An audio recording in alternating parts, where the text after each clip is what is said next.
This is Meet the Movie Press. It's November the 9th, 2018. On the show this week, Breaking Bad, big screen. Shrek's back, Shrek's front. Billionaire Blumhouse, 4 times. Plus the week's box office and the big movie releases. Stay tuned. Welcome to Popcorn Talk, featuring movie discussion, news, and interviews. Popcorn Talk. We talk movies. And now, here's Popcorn Talk's Meet the Movie Press. Good morning, my name is Simon Thompson. This is Meet the Movie Press. It is November the 9th, 2018. He said, looking at his paper, I actually literally just said that and then forgot it. A lot to talk through on the show this week. Let's do this super quick. Who is with me on the panel this week? Dimitri, introduce yourself. Hey, movie fans, how are you? Dimitri Panos here for Meet the Movie Press on Popcorn Talk Network, as well as Anatomy of a Movie, which we're a little bit early this week. We did some yesterday, and I was part of Bohemian Rhapsody. We will talk about that in just a bit. That, sure. Scott. Yes, hi, Scott Menzel. We Live Entertainment. I'll save the rest of the spiel for later. And like I say, my name is Simon Thompson. If you want to find me on social media, at Showbiz Simon, Instagram and Twitter. If you want to find the show on Twitter, it's at Meet Movie Press. And let's talk about the week's news. Okay, Breaking Bad. Two big TV shows. Yes. Gonna get movies this week. Also Walking Dead, but those are going to be on TV. And I said big shows. So Breaking Bad movie may or may not feature Bryan Cranston because he hasn't read the script yet, which is fine. Aaron Paul is going to return. It'll be a sequel following Jesse after the series finale. Thoughts on this? Admission up front, I saw 2 episodes of Breaking Bad and then stopped watching it.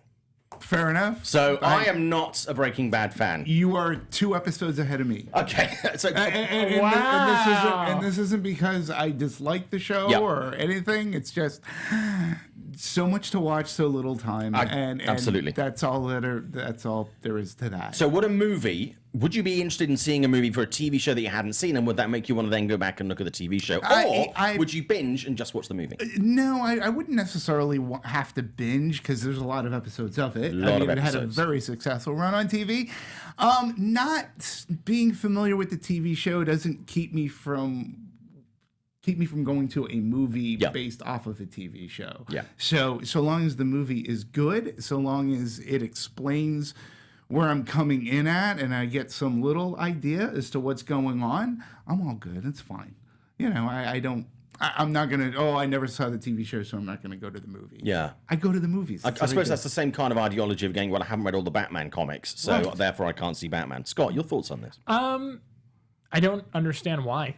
I guess that's my take on this one. I mean, I know it's just celebrated its 10-year anniversary. I know it was a big deal. Jesus, 10 years. I know, it's kind of crazy, isn't it?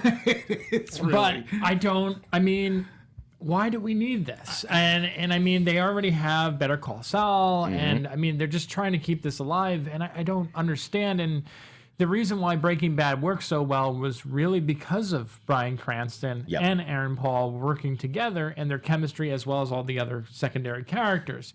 So to kind of not have Bryan Cranston, because you can't, spoiler alert, it just doesn't make much sense. Do you think it's because AMC is like trying to figure out what the hell? They're done with Mad Men, Breaking Bad, Walking Dead ratings are tanking. That can't last forever anymore. No. And they don't have any influx of. It doesn't appear like they have influx of new stuff. Yeah. And so, let's just turn it into a movie. That'll be a way to make money. But it's also quite interesting. Very few of these TV shows that become movies and continue in the form of the original TV show. So I'm not talking about the likes of Starsky and Hutch, where you take a cop show or Chips. Nobody saw Chips. Nobody saw Chips. Where you kind of change it and you put it on. I mean, you take something that's a drama and you make it comedy. This, we can assume, is going to be very much continuing the vein of the TV show. It would have to. These things often they don't work. I mean, great example, Entourage. When Entourage, just in the recent history, last couple of years, they took what worked for the TV and they put it on the big screen. And not everything that works on the small screen works on the big screen, and vice versa. Yeah, I mean, but you can take a look at the first Sex and the City, which did extremely well. The second movie, it did okay, but it wasn't. But it was also a terrible movie, right? So, I mean, it can look of recent. We had Baywatch, which was horrible. Yeah. Right? They're rebooting. Good dick jokes, though. Sure. We're redoing Charlie's Angels again, right? Yeah. So we talked in the past in our Blumhouse corner about Fantasy Island, which is a good idea to do. But you're right. When you are talking about a serialized show, right, to bring it to the big screen, they are going to have to continue in one way, shape, or form. And again, I would say it's not like even Star Trek. Yeah. Right? Star Trek was, as much as Next Gen was serialized and things, you could still make movies of it. You don't have to be indoctrinated within the Star Trek universe to get the Star Trek movies, so to speak. I don't know. X-Files is another one that was a great TV show. Sure. The movies just didn't work. I don't know. I like the first movie. I like the movies. Those both massively disappointed me. But the first movie I had no problem with. It's interesting in the chat. Hello, everybody in the chat, by the way. And if you only listen to the show, if you don't watch it online, you are kind of missing out, because while we're doing the live stream, there are people who contribute in the chat every single week, a big part of the show. Yes. So you're more than welcome. If you listen to the show on a podcast, we're available obviously on iTunes, we're available on Spotify and a number of other platforms. Check out the live show because you can contribute as it's actually happening. Okay, so everybody's saying, okay, good morning, everybody. Welcome, let's get started. Mid-90s is cute, glamoury. Recommendation. Girl in the Spiderweb we're going to get to later. Satisfying. Straight Edge saying, hi, Scott. Hi, Dimitri. And also... Glamoury saying, I saw Bohemian twice, love it, but sure grazed over Mercury's drug-induced parties, kind of. Sky Patterson's talking about Breaking Bad. No Breaking Bad movie. Leave it as it is. I think that's going to be the general consensus because, and Sky again saying it's called capitalization of Breaking Bad because it was so interesting and popular. That's why they're making a film. But how about move on to create original, independent, intelligent content, which goes back to your point earlier. Yeah, I think they're stuck. And I also think, too, that AMC has a reputation of not being great to work with. I mean, when you look, especially when you look at what's gone on with Walking Dead, there's a reason there's a lawsuit with Frank Darabont. Well, I hear he's not great to work with either, but I'm just saying, like, some of the cast is just like, they say, you're not paying me enough, or, gotta go. So I just think that, once these shows have left, they're having a hard time filling in with new quality shows. And capitalization of Breaking Bad. I mean, I will say I slightly disagree with you on the filling the gap with new great shows because I constantly have this conversation at home. There are a lot of great shows, but they're not given attention. And I think a lot of the problem is there's a handful of shows that get all the attention. There are some great shows. And this is across not just drama, this is comedy and stuff like that as well. Right. And also, a lot of people are cutting the cord. So, they're relying on watch again platforms. They're relying on stuff like that. So a lot of these shows aren't being discovered. And sometimes people are going straight for if they are doing like HBO or an AMC app, then they're bypassing a lot of the network stuff. I mean, there's some great comedy on NBC right now and ABC, some great drama shows, but they just don't get the eyeballs. So I think the original content is out there. But because a lot of these other shows are getting so much attention and so much editorial space, there is these great shows that are there just aren't getting the oxygen. And I think that is also a big part of the problem here. But, I mean, we know, as you say, Better Call Saul has proved very, very popular. Sure. That was satisfying for a while, but we do, when we discussed this on the show last week, audiences have this obsession with, remember when... Oh, wouldn't it be great if there's a Friends movie? No. That would be a horrible idea. That would be absolutely appalling. And so it's kind of like there is this, I want more of the same. Movies aren't blankets, and sometimes I think there's a confusion between the two where it's like, this makes me feel warm and familiar. Great. Doesn't make it necessarily the right thing. I wanted to touch upon what you said about there's so many TV shows. Touch upon it. Yep. I mean, there's just so much. There's so much out there. There's so much out there, guys. It's just like with movies, right? We talk about this too. Is that every single week? Every week there's at least 2 or 3 big releases, and then there's like 10 independent films that come out. And no one ever talks about them. More and more saturated as we're going into the holiday season. And TV is just. I mean, TV's worse. I mean, how many Netflix original series are there that we don't even talk about that are just buried on there? or one's on Hulu or Amazon, and God, the networks. There's not a day goes by where you don't speak to a colleague or someone else on the Instagram. Have you seen blah blah blah? Yeah. Oh, have you heard about blah blah blah? Yeah. And it's buried away somewhere under the ass cheek of Netflix. Right. You know, where it's like your fat uncle's come round at Thanksgiving and he's sat on your toy. I don't know where the toy is. And then that's the toy. Yeah, it's true. It's so true because, like, you know, like right now I'm getting through The Haunting of Hill House, right? Yeah. Now, it's like... Which would have been buried. Right. But the thing is that, like, with binge watching, like, sometimes you feel pressure that you have to literally binge watch all 10 episodes within 48 hours or 24 hours. You cannot eat, you cannot poop for 10 hours. I can't do that with TV. Yeah. I you know, maybe it's because of how I was raised on TV, which was extremely episodic. You waited a week. Yeah. Like you didn't have like big like I didn't know. And I think that it's great. I think that it's great that you can get 10 episodes of something on TV. I just watch it at my leisure.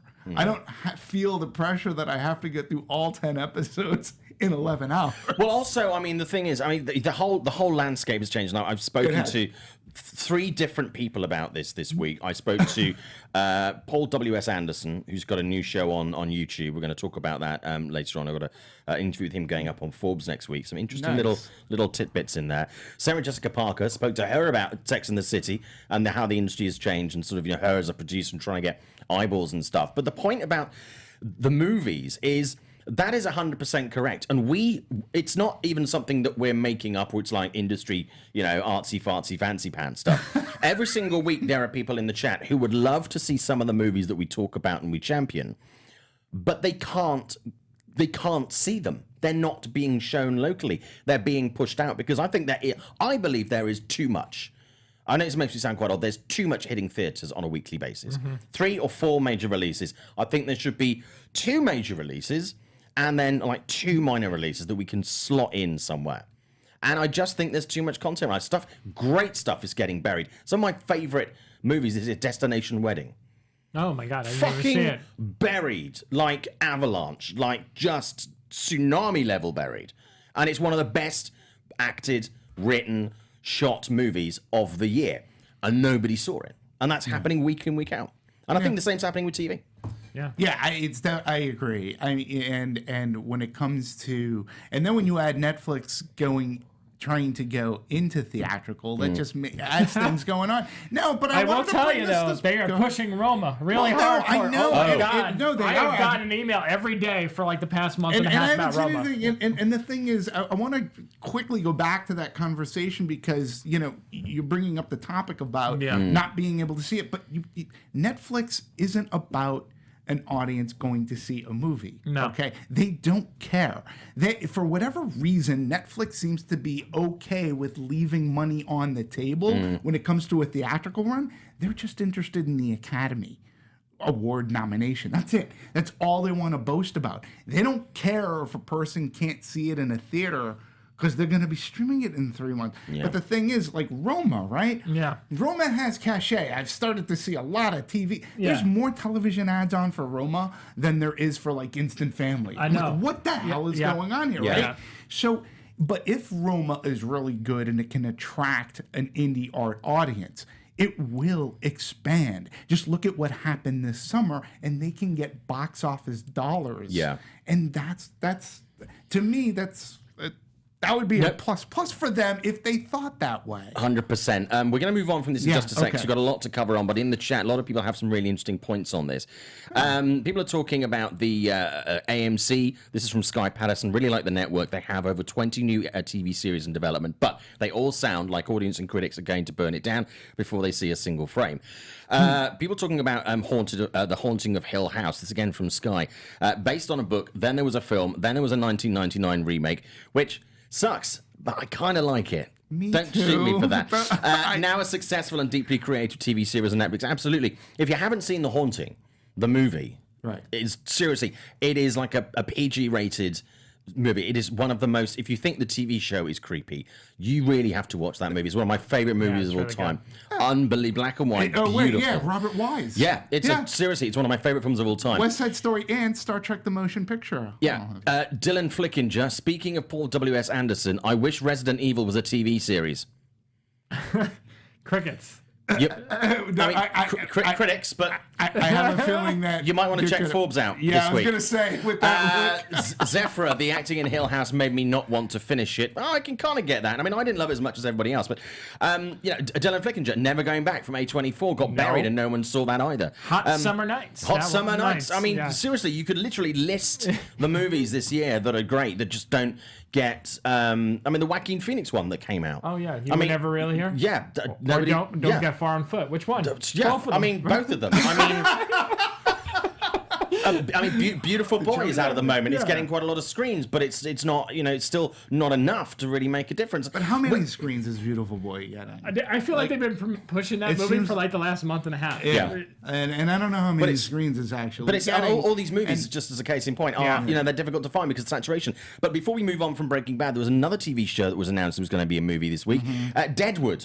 Production has begun with the original cast return. Again, that was a show that I knew was very popular. I never got into it. I'm not a big fan of westerns, so the whole premise of the show put me off. Nothing to do with the cast. But again, I mean, that show's been off for what?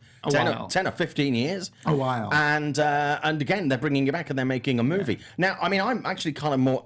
That, to me, having a Western on the big screen would actually appeal to me, even though I'm not a fan of the genre, than the Breaking Bad movie. Right. But I don't know. I'm down for Deadwood. I'm a huge Timothy Olyphant fan. Yeah. And that show... Go ahead. He's often the elephant in the room. People don't like to talk about him. Sorry. I couldn't resist it. Sorry, Tim, if you're watching, go ahead. Jesus. But HBO has the track record too. Yeah, HBO does have a good track record. Yeah. And again, because it's been so long, I don't think you're gonna people may not even realize that. A lot of people may not realize that Deadwood was a show. No. So the way that it's marketed, which might help. That's where I was going. It could actually help. Great minds. And I think that. And again, I'm down. I like westerns. I got to work with 3:10 to Yuma, which the James Mann. Right, a lot of fun. I think westerns could be good, and I really like Timothy Olyphant in that character that he plays. He's so good as that kind of a cowboy. And the other guy, whom I like a lot, he's in the Hitman movies. He's in the oh my God, the Keanu Reeves. They just came out with the second one. They're making the third one. John Wick. He's the proprietor of the hotel. Yes. I like him a lot too. Yeah. They're just good historical characters within Deadwood. I don't know. I'm there. Talking of historical characters, Shrek. Oh, yeah. And Puss in Boots, you see what I did there? And Puss in Boots reboots are coming from the Despicable Me creator. I was a big fan of the Shrek movies when they first came out. One was groundbreaking. Two was just a genius. It's one of those rare things where the sequel is even better than the original. Yeah. I actually like Puss in Boots as a movie. I like that as a spin-off. I like the character. The third and fourth Shrek movies did not work for me at all. I thought they were really weak, poorly written, or just the whole thing just didn't. Whatever magic was in the first two, they lost them. They were money grabs. They were money grabs, and I just don't know if there's really the demand for Shrek to. There have been holiday specials on TV. There have been spin-offs and stuff like that. The love for Shrek is the original Shrek. Right. I'm not feeling the love for the final wave, the stage 2 Shrek. Yeah. You have stage 2 Shrek. I just Universal don't know. For their new theme park attraction. But wait, they're having a nude theme park attraction? Yeah, a nude. Nude. Yeah, very nude. But having said that, I do trust the team behind Despicable Me. So thoughts on this, guys? Thank you for that. Anyway, so I just have no idea. You're rebooting an animated movie from not too long ago, and it's not like people have forgotten what the hell Shrek is. I'll go back to our great conversation about Austin Powers. needed Shrek? No. Yeah. I mean, we can come back with Austin Powers, but why? And number one, why do we need to reboot Shrek? Right. Like we're starting from the beginning. He's a believer again. Shrek Origins. Shrek Drac.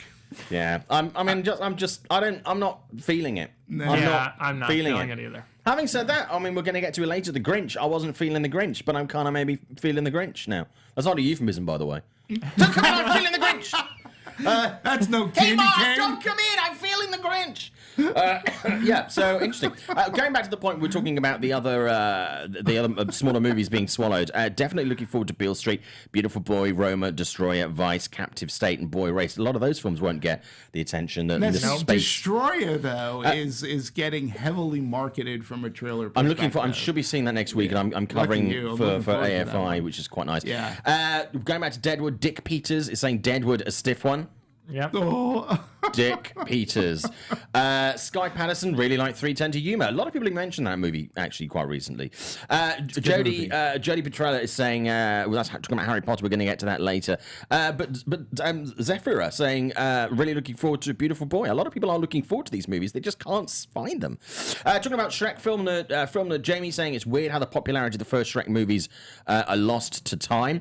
I mean, I don't think they're a little bit lost to time, but not so much. I think the theme parks, which we touched on, just a few minutes ago, really the nude parks, parks are keeping it alive. But even then, is he, maybe he's got a point, because the Shrek attraction, the Shrek movie that was at Universal, is now a Kung Fu Panda attraction. But Shrek still has a presence in the park. So we'll see. I think Shrek's going to endure as a character. I just don't know if there's the need and love for the movies. Right. I think they needed to maybe leave it a bit long. If they wanted to do maybe one last, call it the final Shrek movie. Yeah. I'd be more on board with that idea. Yeah. To do it right, get Mike Myers and Eddie Murphy. And just have them do eat it waffles the entire time. Sure. Waffles. Yeah. I don't know, and just have it be like this is the last. And that I might be on board and take care of. I wonder if Donkey will be around if they turned him into glue. Hoof and boots. Filmer Jamie saying it's weird how the popularity. Yes, I've just read that comment. Sorry, I might be having a stroke. Zephira, this is back to high school. Zephira was saying, we're forced to watch Shrek in class. My teacher had it on DVD and didn't want to teach that day. LMAO. Laugh my ass off. Forced to watch it. Forced to watch it. A Dylan Flickinger saying Shrek Trek A New Beginning. Yeah. Dick Peters saying Shrek uses insensitive ogre stereotypes. And then I think Dick Peters just trolling out Shrek, an all-female cast reboot. Yeah. I'm going to leave that one there. This week, everybody's been wondering, I say everybody, I mean nobody, what the Disney streaming service was going to be called. Yes. Was it going to be like Disflix? Was it going to be something like that? Disney Prime? Streaming? Disney Everyone Streaming. was so worried about this. The Disney streaming service is going to be called Disney Plus. Whoa! That's... They broke the mold. Show's over, baby. I mean, that's not the worst name. No. I do wonder how much money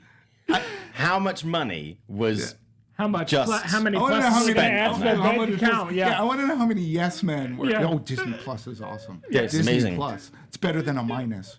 It's like the old thing of like, hey, how do we make this gadget seem techie? Stick an I in front of it. Great. I'm surprised you didn't do it with Z on the end. Yeah. I mean, realistically, I mean, I know obviously the offering that Disney Plus is going to be offering is, obviously all the classic Disney movies which are on the streaming platforms, Netflix, and available on hard format as well. They're going to be putting some new format on there. Realistically, I mean, we're Netflix subscribers, right? Yes. Yeah. I mean, and I also have like Hulu, and I have Amazon Prime through my Amazon stuff. I very rarely watch Hulu. If I'm honest, it's not exactly the best investment. Realistically, how people like you and me, obviously, I think people with kids will be jumping on this. Sure. But realistically, would you subscribe to Disney Plus, and what would need to be there for you to sign on? Well, I'm part of the Disney Movie Club. Right. So I'm wondering how they may roll that. If they're even going to consider whether they're going to get rid of the Disney Movie Club. Yeah. when this comes out, I have no idea. Well, don't forget, more money. Don't forget the first rule of Disney Movie Club is you don't talk about Disney Movie Club. I'm talking That's the about first rule. it. So you're I'm broken. talking about it. And the thing is that I want to know what movies they would be streaming. You know, and part of the reason I joined Disney Movie Club was because they have some catalog titles that you can't get anywhere else. Like a favorite of mine called The Island at the Top of the World.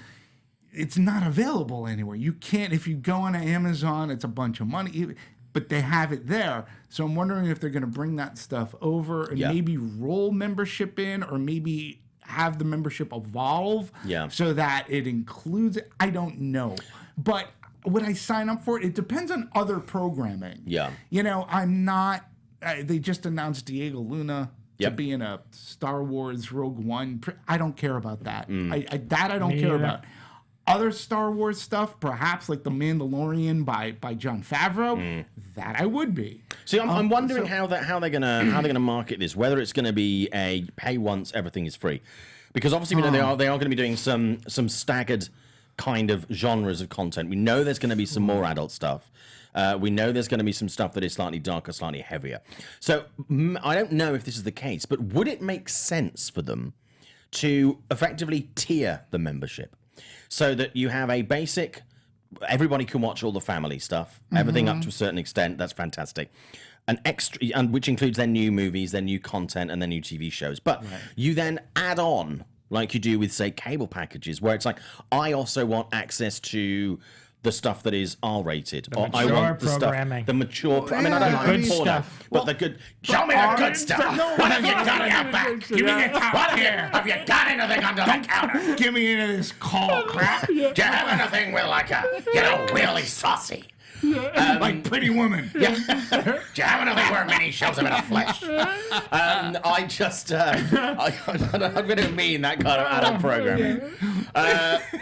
Fucking goofy. Simon Durant.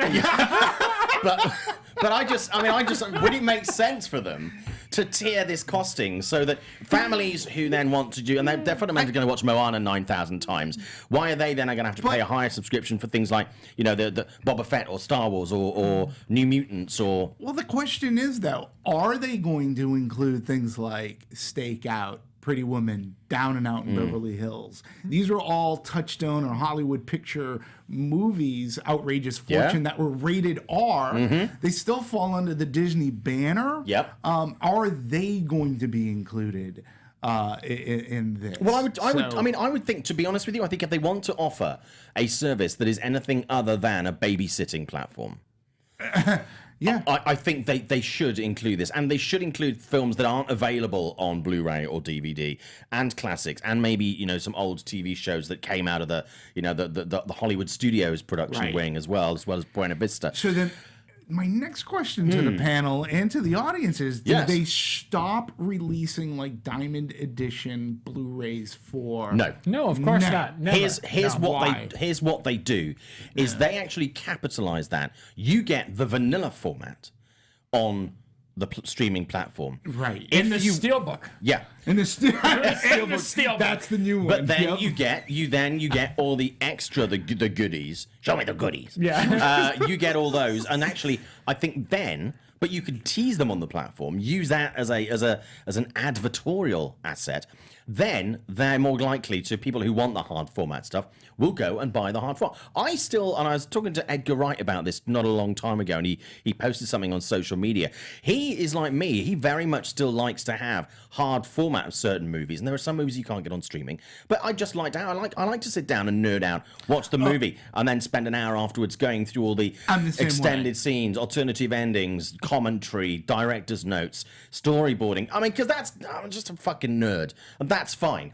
But I think there are a lot of people out there who actually find it quite interesting. And your average Joe getting more interested in the business, the industry, the art side of filmmaking. I think people are getting more savvy.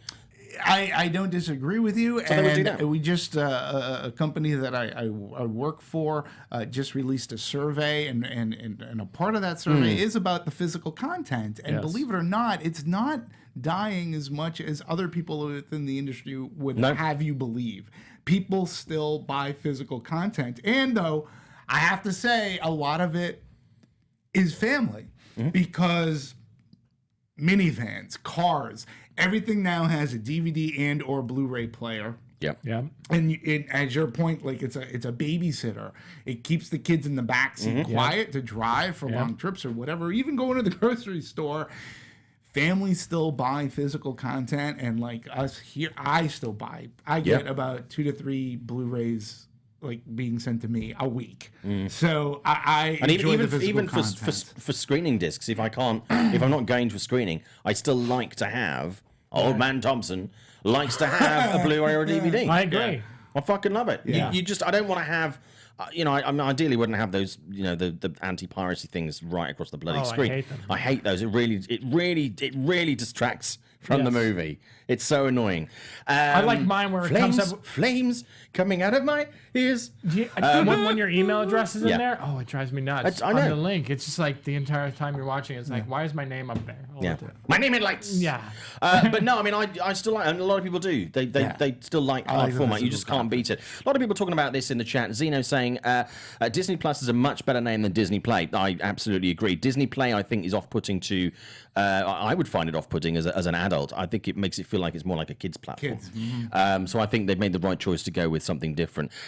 Maybe give Disney Movie Club members a discount for Disney Plus. If I was them talking about the hard format, if you're a subscriber, you can then buy it from Disney or from Amazon or whoever they do a deal with, and you get a discount on it. Well, because you're already a subscriber, so you've got the movie. 20% off. I can attest to this though. Yeah. To buy Disney movies on Amazon right now, it's I don't know what the hell is going on between Disney and Amazon, but if you want to buy like Ant-Man and Wasp or anything, it's there. It's not easy to do on Amazon. Yeah. In fact, those movies now, every month when I get this is the movie of the month, I've been getting them from Disney because I don't know why there's a war between Disney and Amazon. So I can attest to that being part of the Disney Movie Club, and I think they're trying to. They're going to monetize their own stuff their own way off of their platforms. Sky Patterson saying, well, David Lowery's Peter Pan film adaptation will be debuting on Disney Plus, as well as The Sword and the Stone, Lady and the Tramp. Looking forward to seeing those films if done right. Yeah, Zayas Bilu saying, my interest is where they will place all the Fox and FX content on Hulu or Disney Plus or both. Sky Diego Luna, this is a story that broke this week in a Star Wars Rogue One prequel, WTF. Diego Luna joined a Christian Nolan film of the X-Men reboot at Marvel Studios. Yes, please. Jodie Petrella saying, I would subscribe to Disney Plus, but they would have to fix the Little Mermaid scene mess up and restore the coloring of Cinderella dress they messed up in the Blu-ray transfers. I think they will basically want to put the best of Disney out there. Ultimately, this comes down to the price for me from Zeno, and I think this is really, and we'll talk about this in just a second because I want to get your ideas on this. I got Netflix, WWE Network, and Hulu. I pay yearly for Amazon and DC Universe. I take breaks in between, but that's still a lot. A lot of people are starting to take breaks with their subscription services. Yeah. So what do you think is a reasonable, let's go with the 2-platform level. The 2-level subscription programs, so you have the general and the other one. What would you be willing to pay? I would be willing to pay $15 a month to have access to the entire thing. $10 for just the other one. $19.99. New. Under $20. That would $20 would be too high for me compared to the others. I would say no. Yeah. I mean, because look, it's as we said. I have Netflix, which I don't use as often as I should. Amazon Prime I get mostly for the shipping, and I don't use the streaming service as often as I should. I am a DirecTV customer. I get all of the movie channels there. I do not subscribe, forgive me, to any other subscription service. Because to me, it's like all these people who say, hey, I cut the cord, but then they belong to 20 subscription services or whatever. I'm like, comes up to the same thing. Yeah. How are you saving money like that? Yeah. So if Disney were to be $9.99, $10.99, $12.99, I would consider it, but I would I would really weigh the content. What do I get on this? Yeah. And the content would be important for me. Yeah, I would pay $9.99 for the standard, for the vanilla, and then I would pay $15, $14.99, $15 Right. for the whole kit and caboodle. It would be great to get the classic Disney movies, the Herbie, the Shaggy DA, things like the original Freaky Friday, the Parent Trap stuff like that. Those movies would be great. Swiss Family Robinson. See, it's kind of hard, talking about this because of the fact that we never have a breakdown of how much Netflix is really making off this. Yeah. True. So you have no idea. Everyone got up in arms. Disney are not short of Benjamins. No, they're not. I actually just heard something today on the radio here saying that their income is more than any other studio, and that's before everybody the wants Fox to be merger. Disney. Yeah, Everybody I know. wants to be Disney. The theme parks are at all-time high in terms of revenue. Yeah. Everything's skyrocketing right now. It's insane, and I don't understand. They're the only company I know. And I've been an annual pass holder to Disney since pretty much I moved here.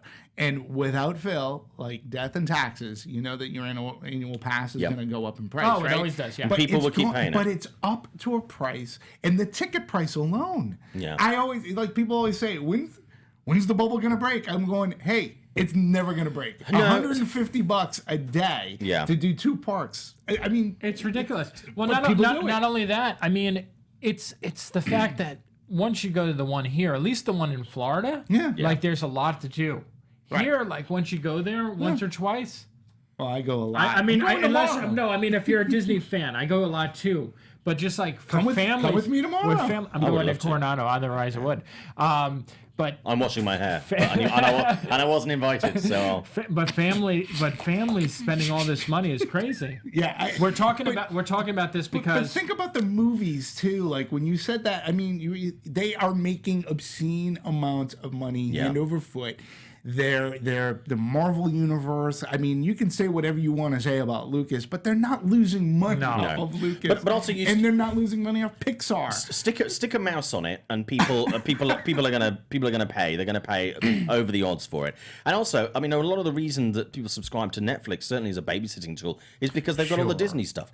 So there are people that would just reappropriate the funding they have for Netflix, or reanalyze their relationship as a consumer with Netflix and take it to where they're going to get what they got before plus some new stuff. So, but I mean, it's a big content world. There are lots of options. We'll see what they're doing with this, but at the end of the day, it's as big as the content world is.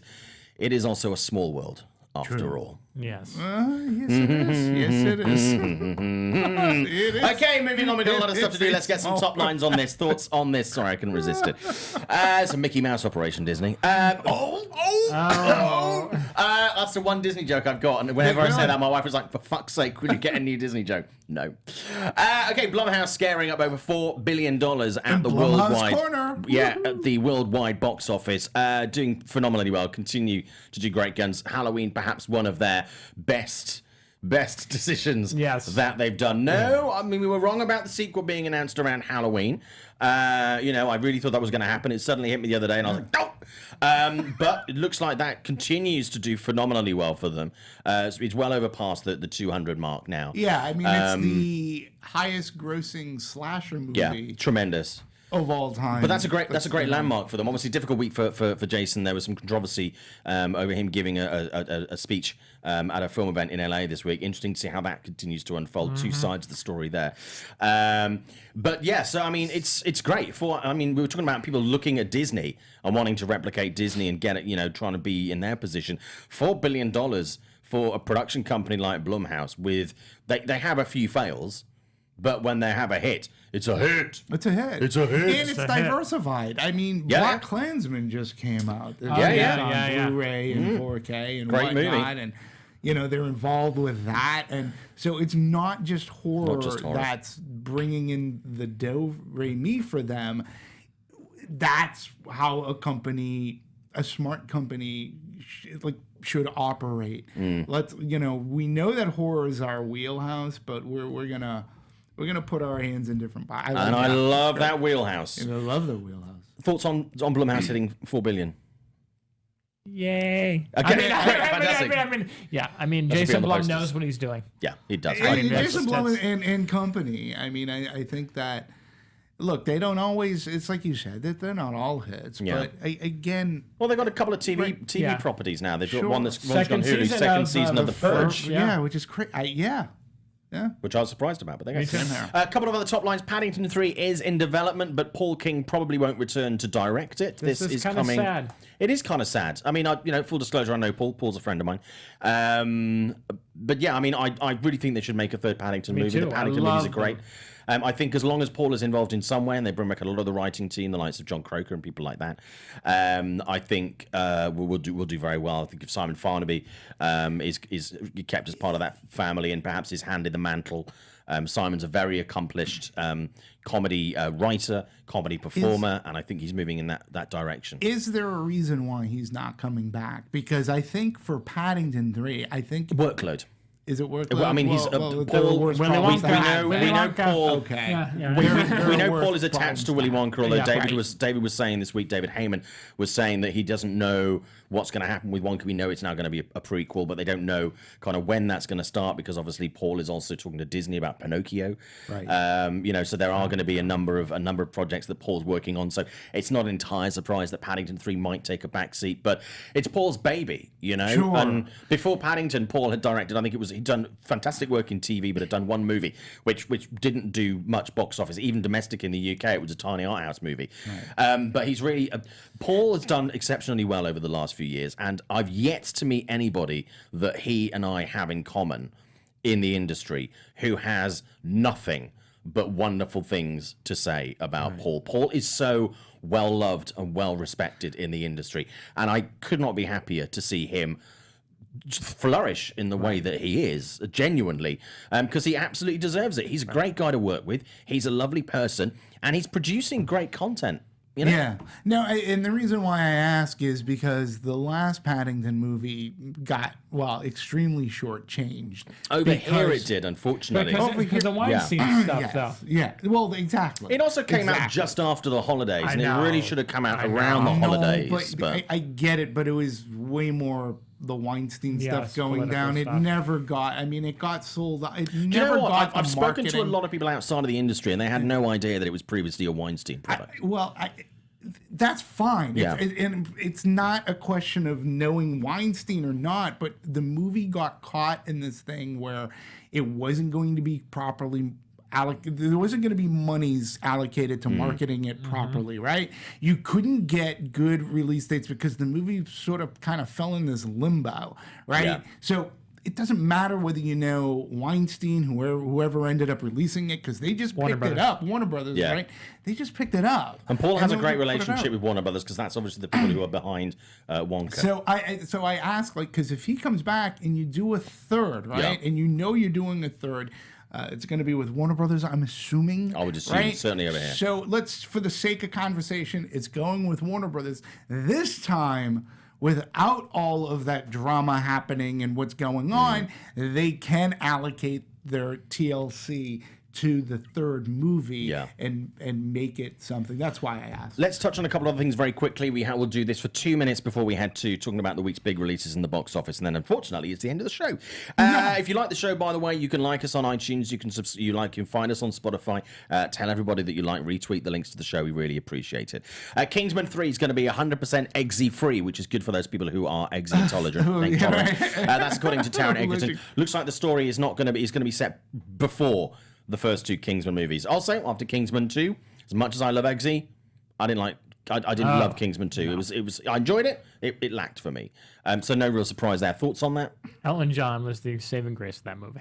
Don't hear that often. I didn't hate Kingsman 2, but I don't know how you. I don't think it's a good idea. I don't think it's a good idea. He was the heart and soul of the movie. Yeah, I mean, as like because he knows that Robin Hood box office is going to be great. Yeah, they're going to be stealing the from golden the rule for me right now is if I see someone's created a mural just off Melrose for a movie, they know it's fucked. Yeah. Whenever I drive past someone going, "Oh, you're putting a mural up on Melrose," oh God, I'm so sorry for your box office. Yeah. So, but the last Kingsman movie didn't do as well as the first one. But to take him out of the equation, that means you're going to have to re-strategize marketing. But they set up the whole movie for these other characters. I know, for Channing Tatum. And I'm like going, To me, not a good idea. I'm sorry. Talking of ideas, which I'm not sure are good ones, I think it's a good one. Explorers TV series based on the 80s Joe Dante movie in the works with Cary Fukunaga and David Lowery. I love that movie. Didn't get enough love in the 80s. Agreed. Love that movie. I'm on Always overshadowed by Goonies. I never saw it. Great, you should check it out. So, It's really good. it's a lot of fun. It really is a wicked young Ethan. But it's a fun movie, and it can still live with like Goonies being out there. Here's another one to try out. Similar vein. Batteries not included. Love it. Yeah. It's That one's great. That one's great. Which is one of the Disney releases, which should be on the streaming service. Yep. Batteries not included. I love that. I own a physical Blu-ray copy of that. Okay, let's talk about the week's big releases and the box office previews last night for 3 releases. Dr. Seuss's The Grinch, previews of 2.2 million last night. Not too bad, not amazing. Girl in the Spider's Web, 653,000. And Overlord, 900,000. Saw Overlord this week. I was very, very impressed with that. Bohemian Rhapsody, just touch on that last week. That was the big opener. I said 50. I said 45, 50, 51 million. I know. Yep. Tasty. Yes. There you go. Very tasty. They should listen to us. And you might have seen my name on the adverts. I think it's going to stay on top. I think it's going to stay on top this week. I really do. Because Dr. Seuss is looking, the Grinch is looking at 55, 65, which is fine, which is good. Girl in the Spider's Web, 10 to 15, which is low. And Overlord, 8 to 13. I think Overlord's going to go higher than that. I think he's going to track about 15. I think that's going to go. Overlord will get is getting some IMAX love. I saw it on IMAX this week, and I have to say, pretty sweet. Yeah, it's a great monster movie. I love it. It's really good. Not part of the Cloverfield universe, though. But yeah, so Bohemian Rhapsody, 51 million. I think that's going to be good. Word of mouth is very strong. I know critics didn't like it. Personally, I loved it. It's one of my favorite movies of the year. It's on the adverts. I have seen it. Yeah. We had our conversation, and I was able to ask you a great question. But now I have seen it, and I did go back and start reading the reviews, and I'm like, no, that's not the movie. No, they want no. Scott Derrickson made this point. I mentioned it on the show briefly last week. Scott Derrickson, the director of movies like Doctor Strange, he and I were chatting online, and he made a statement last week about the fact that a lot of people review the movie that they wanted it to be, complained about it wasn't that movie, rather than actually looking at the movie itself. Now, it's flawed. There are things that aren't quite right, but it still remains one of my favorite, most entertaining movies of the year. We did Loved a really in-depth, thorough breakdown of it on Anatomy of a Movie. Yeah, which is also on the Popcorn Talk Network. We all really enjoyed the movie, right? And we talked about this issue, and I brought up how we talked about it at Meet the Movie Press, and I'm like going, look, if I wanted to see a man wither and die in a hospital, I would have rewatched Philadelphia. That's not the movie. Like, it's not an AIDS movie. No, it's not an AIDS movie. It's a movie about a band, about its music, and yes, about its lead front man. And I think how they encapsulated it all was just really well done. Yeah. It rocked me. Well, yeah, I mean, it could have fallen into so many camps of being it's like an AIDS movie or a gay movie. It's about his gayness, but it captured his flamboyance. It captured his sexuality. It captured his illness. It captured the band. It captured some of the iconic moments the band created and the walk up. Well, obviously, there's some elements of Hollywood play in that. Yeah. But you know what? I mean, I think you can't. You just can't win sometimes. Now, in any intelligent audience that goes in, drugs are there. Yes. Gay is there. Everything's there. Like it's just not. It's like it's not a deep dive. It's not a deep dive. It's okay. I pretty much guarantee that a lot of the people who are criticizing it for not being these things, if you presented it as the AIDS story, then there would be enough people going like, why have we got another movie about like AIDS or like gayness or why have we got that? And I'm like. And part of my review too, what I said, well, why can't you just turn the tragedy into something positive? Yeah, right. Because that's at the end of the movie, like the whole AIDS Foundation that was under his name. I was like, we don't need to suffer through the tragedy. We understand what happened to him. They didn't shy away from it. But it wasn't about that. No, but people wanted it to be about that. But it also wasn't hidden with him exchanging glances with men going into toilets and in a gay club and men kissing. I'm like, it's not as if his sexuality wasn't front and center. No. But you know what? Queen was a rock band for decades, selling out arenas around the world before we knew about his penchant for men and before he got a terminal disease. Yeah. It's about that all. That's a tiny tiny part of the story. I know. It's like doing the Green Mile and then saying, I wanted more about their last meal. Right. Yeah. Not enough walking. Or it's like, it's like, oh, that's not the Luke Skywalker would never do that. What did he have for lunch? Okay, so how did droids pee? Okay, very briefly, we only have a couple of minutes because I want to talk about Fantastic Beasts as well very quickly. That is coming out next week. You've seen The Grinch. I missed it thanks to traffic in LA, which is ironic because that's part of their advertising campaign. What did you think? Really enjoyable. Okay, cool. Yeah. I want to see it. I mean, it's really nice. It has the same heart and soul of the original, the TV movie, not the Jim Carrey one. Right. Captures it a lot more heart in this one, and it really humanizes the Grinch. I feel like you really get an understanding for the character. Yeah, I'm looking for like you. I was slowly saying the billboards are amazing. That's why it's those billboards. Every time I see one. Girl in the Spider's Web.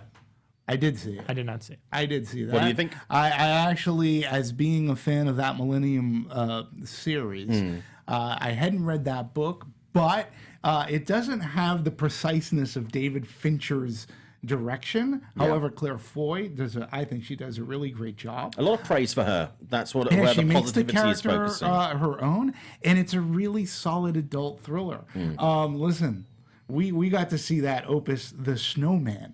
This is no snowman. Like, it's actually pretty good. Yeah. I just don't think it doesn't have the nuanced mystery that Steve Larson brought to the table with that trilogy, right? Yeah. It's a little bit James Bondian in a plot, from a plot perspective, because it deals with like nuclear missiles and launch code stuff, which it takes it above the realm of what the original Millennium series is. We got some new characters that I actually sort of liked. Yeah. And you can tell, like, this is not a list.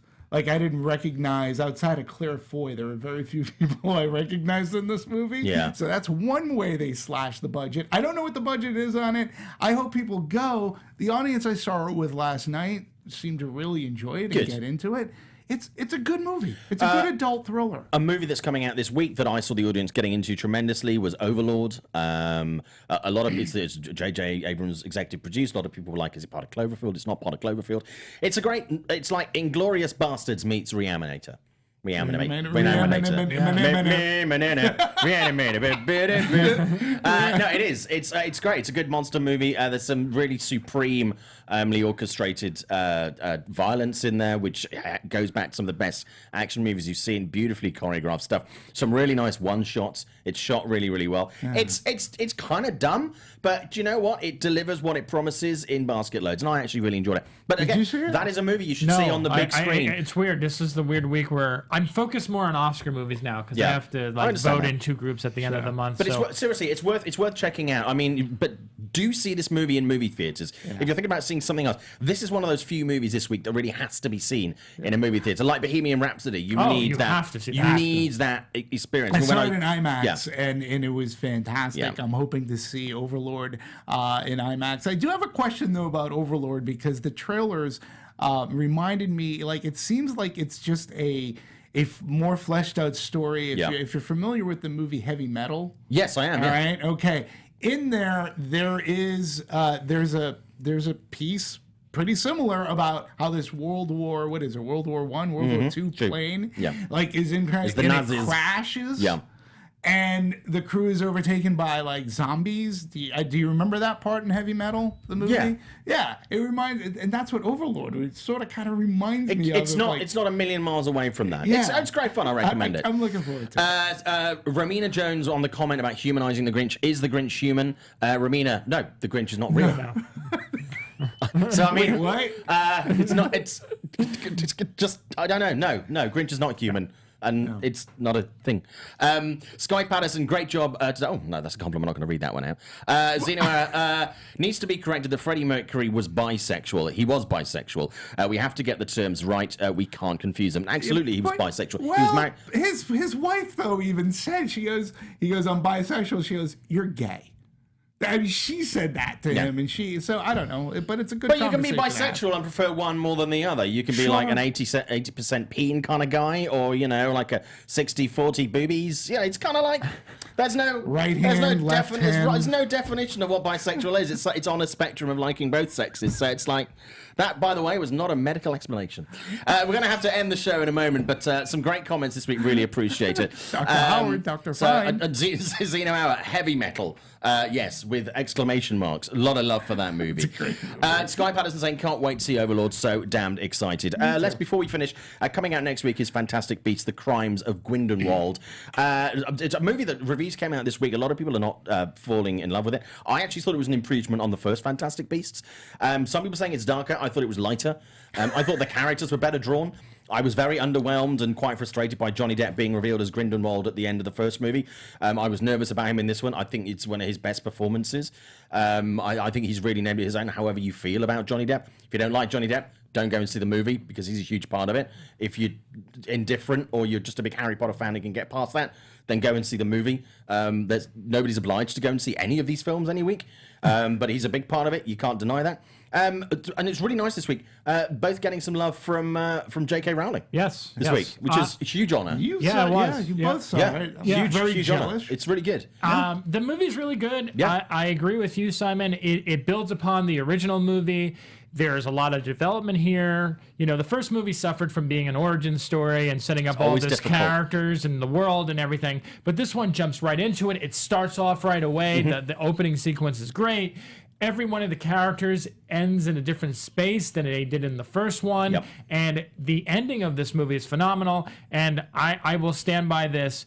Johnny Depp in this movie is perfection. I think he is just so terrific as this character because he's better than Voldemort because it's a character that you get behind and you can understand why he's saying what he's saying. Yeah. And that's scary as hell. That's good writing. Absolutely. I can't wait. Great writing, great performances, great additional cast members. Yeah, a lot of people who were in the first one get to and also you talk about the first one being an origins movie. A big problem with this kind of movie in a series of 3 is the fact that it doesn't feel like it has an ending. 5. Yeah. It doesn't feel like it has an ending. A lot of these movies in the series, they feel like they're going, oh, okay, it's kind of like blue balls of movies, and it just doesn't. It doesn't end, but it doesn't continue. Isn't that a character? This, yeah, it is. Yeah. It's Blumhouse, but this doesn't leave you with that sensation. You leave you wanting more, but it doesn't leave you frustrated that that's it, folks.